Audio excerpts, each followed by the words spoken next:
There's a street in a quiet town in upstate New York. It looks like any other neighborhood.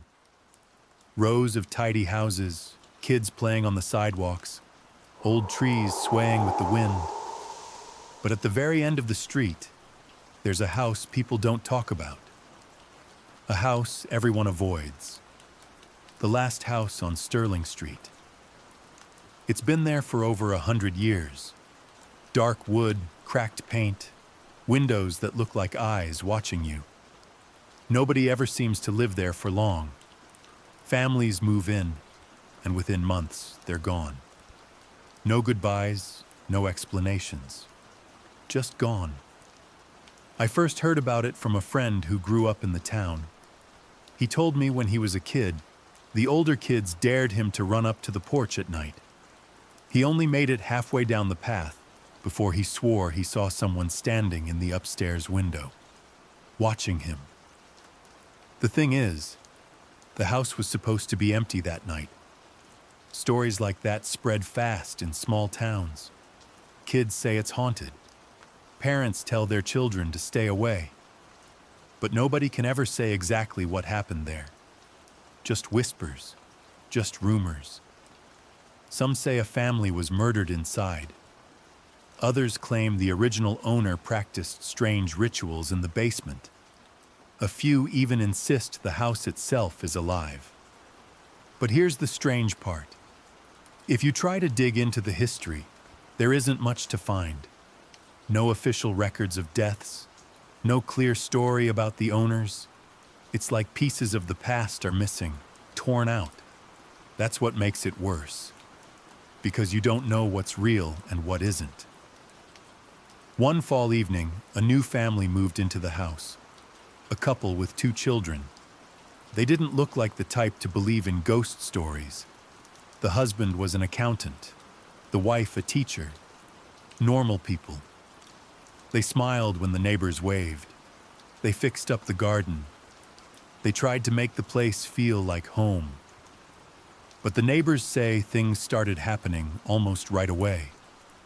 Lights flickering at odd hours. Shadows moving in windows when no one was supposed to be inside. The children stopped playing outside after dark. The parents grew pale, tired, always glancing over their shoulders. One woman who lived across the street swore she saw the father standing in the yard at 3 a.m, just standing there, staring at the road. When she called his name, he didn't respond. He just walked back inside. A few weeks later, the family disappeared. No moving trucks, no goodbye visits. The house was just empty again. Dishes still on the table, clothes in the closets, as if they'd walked out in the middle of their lives. And the house, it waited. It always waits. I never believed in ghost stories. At least, not until I saw the house for myself. It was a chilly October night when I first stood outside the last house on Sterling Street. The moon hung low, and the air carried that heavy silence you only notice when something feels wrong. The house looked worse up close. The wood was warped, the shutters hanging loose, and the front door tilted like it didn't want to stay shut. I could almost swear the air smelled different around it. Damp, old, like the air inside a cellar that's been closed for years. People in town told me not to go near it. They said the place gets inside your head. But curiosity can be stronger than fear. And so I stepped onto the path. The crunch of gravel under my shoes was too loud. Every step made me feel like someone inside was listening. The windows seemed darker than they should have been. I kept telling myself it was just an abandoned house, nothing more. When I reached the porch, I noticed something strange. The wood wasn't just rotting. It looked burned, as if flames had licked at it long ago but never spread. My fingers brushed the railing, and it felt warm, too warm for a cold night. The front door gave way with the lightest push. It creaked open, and the sound echoed through the empty rooms like a groan. Inside, the air was thick. Dust floated in the moonlight, streaming through broken blinds. Furniture was still there, covered in white sheets, as if waiting for someone to come back. I walked slowly, my heart beating too fast, my flashlight shaking in my hand. The silence inside wasn't normal silence. It was the kind that presses on your ears, the kind that makes you want to whisper even when no one's around. In the living room, I saw something that made me stop. On the wall, carved deep into the plaster, was a series of lines. Not words, just scratches. Over and over, like someone had dragged a knife across the wall again and again until it formed patterns. I shone the light across them. The patterns almost looked like symbols. Not English, not letters I knew. Something older. The floor creaked behind me. I froze. When I turned, no one was there. But the air shifted. The smell of dust mixed with something sour, like rotten fruit. I forced myself forward, into the kitchen. Dishes still sat in the sink. A glass stood half full of water on the counter, even though no one had lived here for months. The water was cloudy, like it had been disturbed. I heard a noise upstairs. Slow footsteps. Every part of me wanted to leave, but I climbed the staircase anyway. The steps moaned beneath my weight. The hallway stretched long and narrow, lined with doors on each side. At the very end was a single door, slightly open, a faint light spilling out. I reached the first door on the left. I pushed it open. A child's bedroom. Small bed, broken toys on the floor. The wallpaper peeled away in strips, revealing darker paint underneath. On the wall above the bed were drawings, crude sketches, probably done by a child. Houses, stick figures, a sun in the corner. But in every drawing, the same thing appeared. A dark shape. A figure taller than the others. No face, no details. Just a black outline. And in the last drawing, that figure stood alone in front of the very house I was standing in. I backed out quickly. My hand was sweating against the flashlight. The sound of footsteps came again, this time closer. I told myself it was the house settling, just wood shifting. Old houses do that. But deep down, I knew those steps didn't sound random. They sounded like someone moving slowly toward me. I walked faster down the hall until I reached the last door, the one with the faint light. My hand shook as I pushed it open. The room was empty, completely empty. No furniture, no curtains, just bare floorboards and pale walls.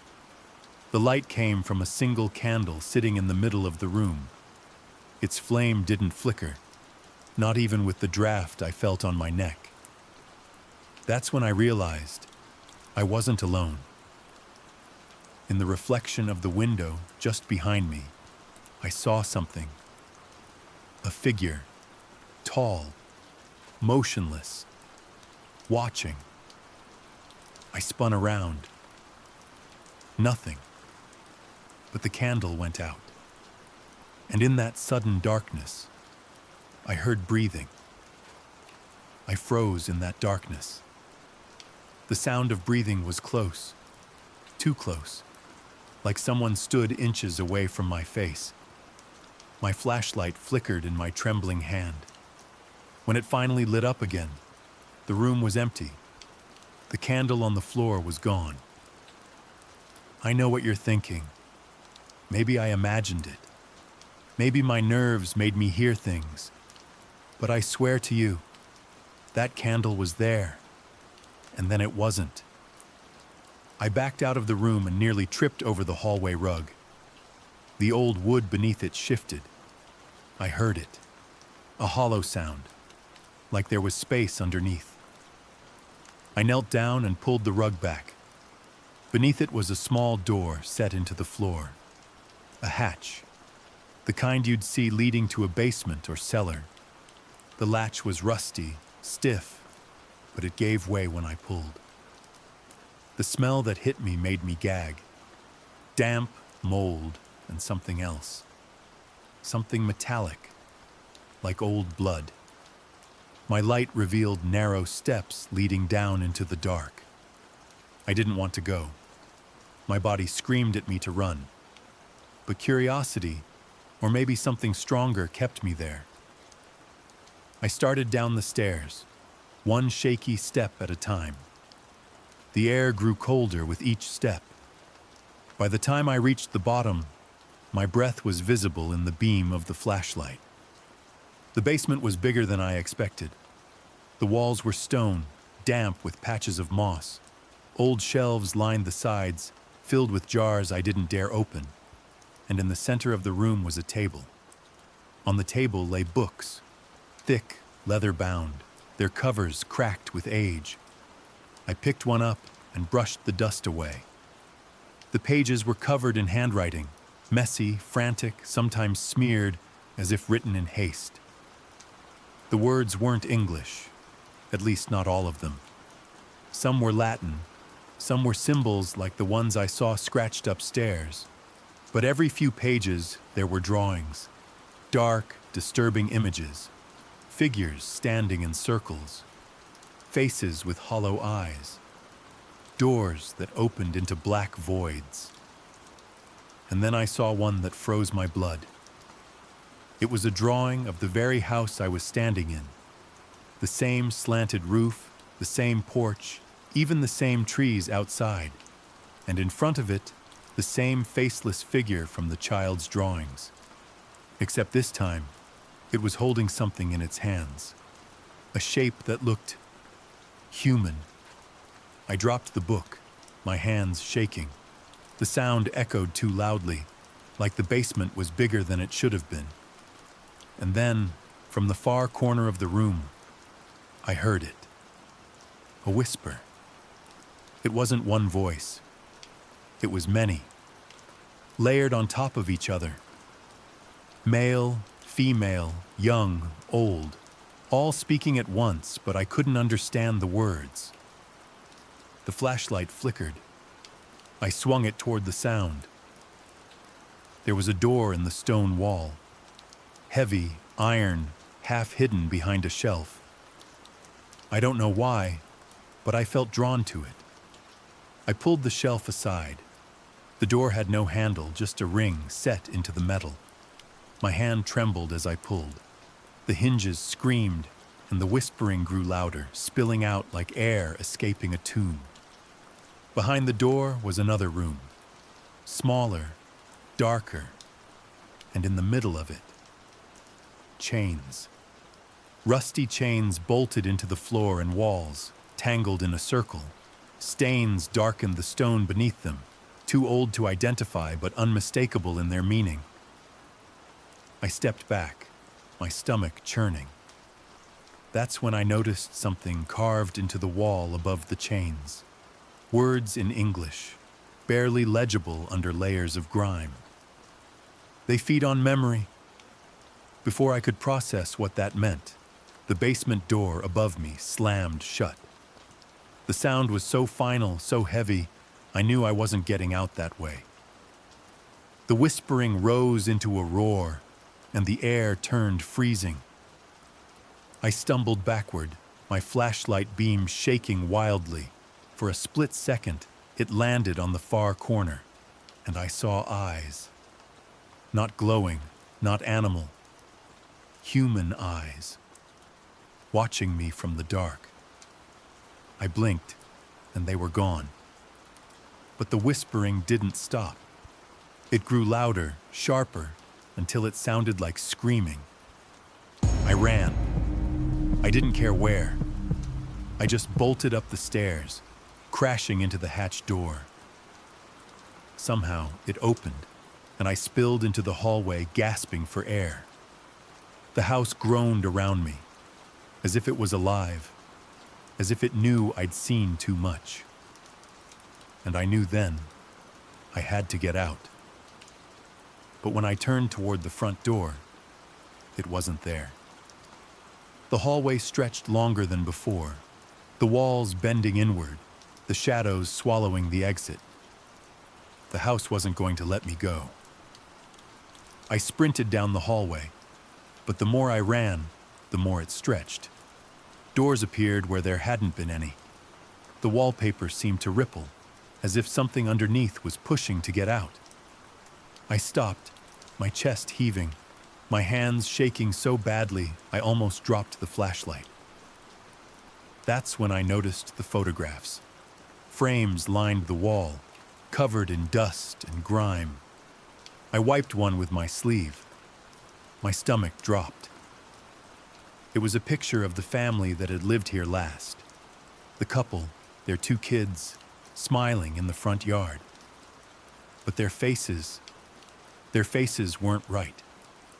The children's eyes were black voids. The mother's smile was too wide, stretching across her cheeks in an unnatural way.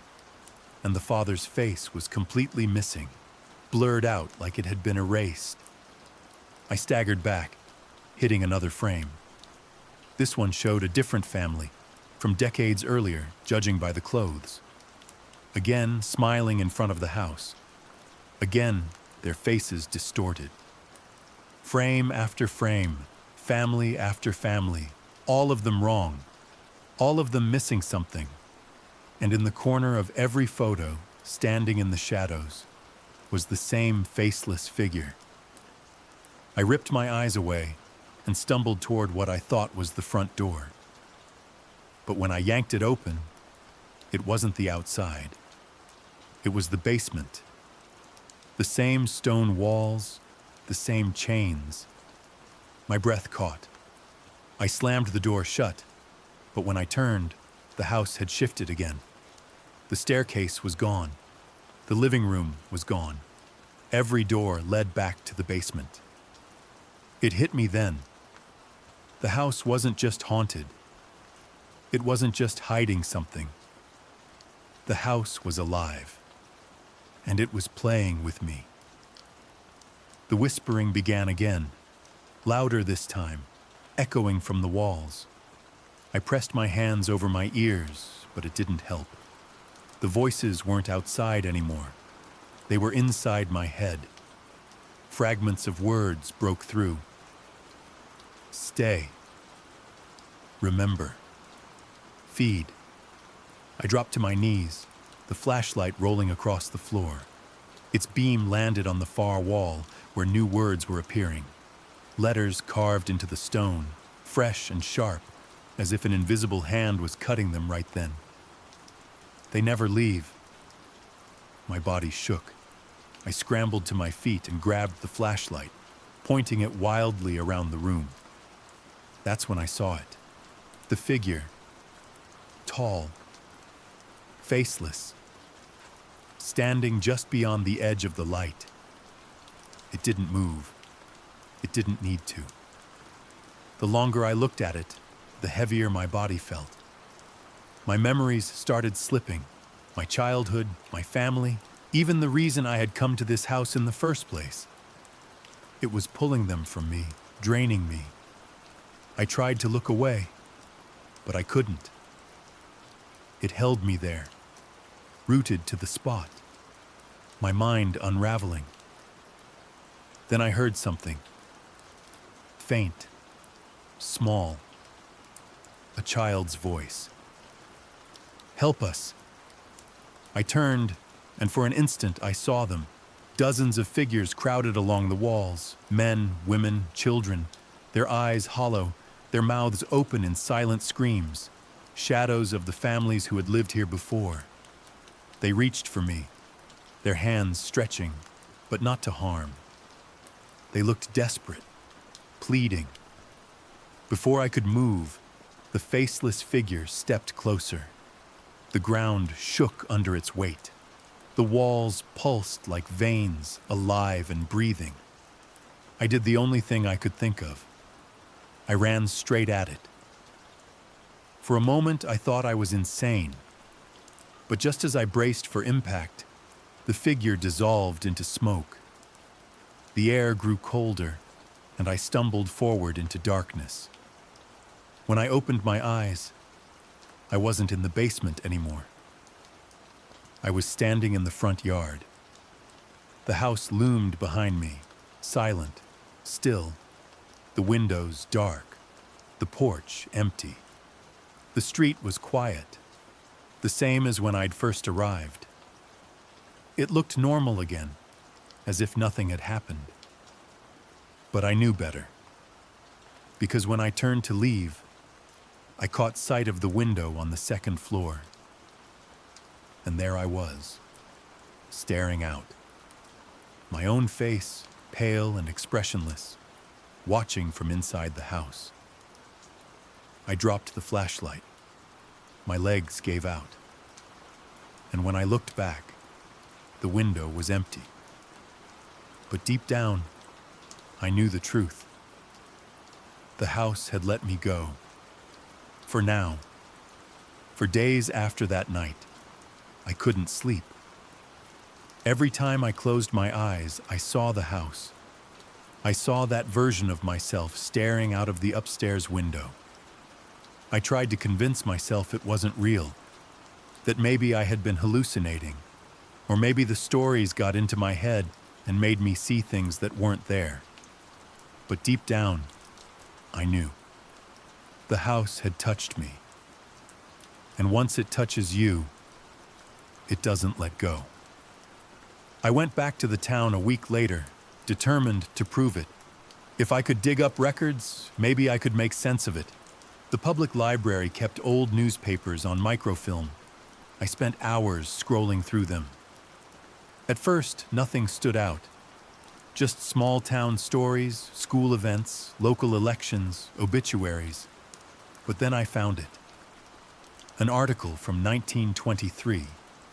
A headline. Local family vanishes without a trace. The photo showed the very house on Sterling Street. The family's names were listed, but there was no follow-up article, no resolution. They were simply gone. I dug deeper.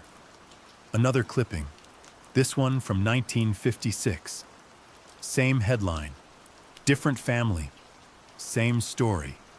Again in 1974. Again in 1999. Every few decades, a new family moved into the house, and every time they disappeared. No bodies ever found, no explanations, just silence. The more I read, the colder I felt. It wasn't random. It was a pattern, a cycle, and I had been inside it. I asked one of the librarians if she knew anything about the house. Her eyes narrowed, and her voice dropped to a whisper. "You shouldn't have gone there," she said. "That house doesn't want to be studied. It wants to be remembered." When I asked her what she meant, she shook her head and walked away. I left the library, my mind spinning. If the house feeds on memory, like I'd read carved in the basement, then maybe that's why the history was always incomplete. Maybe that's why the records vanished, why no one could ever agree on what happened there.